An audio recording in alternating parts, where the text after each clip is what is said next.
ஏன் முதலாளி, திடீர்னு ஒரு பொண்ணு இந்த வீட்டுக்குள்ள புகுந்து இந்த வீட்டுக்கு நான் தான் சொந்தக்காரின்னு சொல்லுது. அதை கேட்டுக்கிட்டு நீங்களும் பொத்திக்கிட்டு இருக்கீங்க. உண்மையில சொல்லுங்க, இந்த வீடு யாருது? சொன்னா தீத்துற போறியா? என்னால முடிஞ்சதை செய்யறேன், சொல்லுங்க. கரெக்ட்பா. இவ்வளவு நாளா என் மனசுக்குள்ள இருக்க விஷயத்த யாருக்கிட்டயாச்சும் சொல்லணும்னு நினைச்சேன். அதுக்கு ஒரு நல்ல வாய்ப்பு கிடைச்சிருக்கு. உங்ககிட்டயே சொல்றேன், உட்கார் ப்ளீஸ். கணபதி ஐயர்னு இருந்தாரு. 2 பேரா? ஒரு ஆளுதான்ப்பா. அவர்கிட்ட எங்க அக்கா காமாட்சி ரொம்ப நாளா வேலை பார்த்துக்கிட்டா.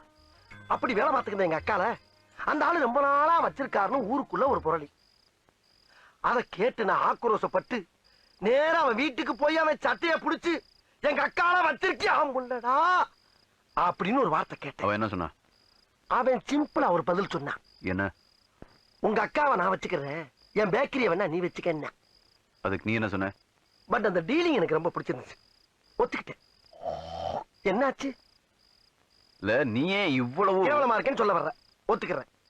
ஆனா எங்க அக்கா அப்படி இல்ல. கிளி மூக்கு, எலும்பு சம்பள கலர், சுண்டி விட்டா ரத்தம் வரும். மொத்தத்துல சூப்பர். கொஞ்சம் ஓவரா போயிட்டல. ஐ ஆம் வெரி சாரி. இன்னொரு முக்கியமான விஷயம் சொல்ற கேளு. 25 வருஷமா என் மனசுக்குள்ள பூட்டி வச்சிருந்த என் குடும்ப ரகசியத்தை உன்கிட்ட சொல்லியிருக்கேன். இது நமக்குள்ளதான் இருக்கணும்.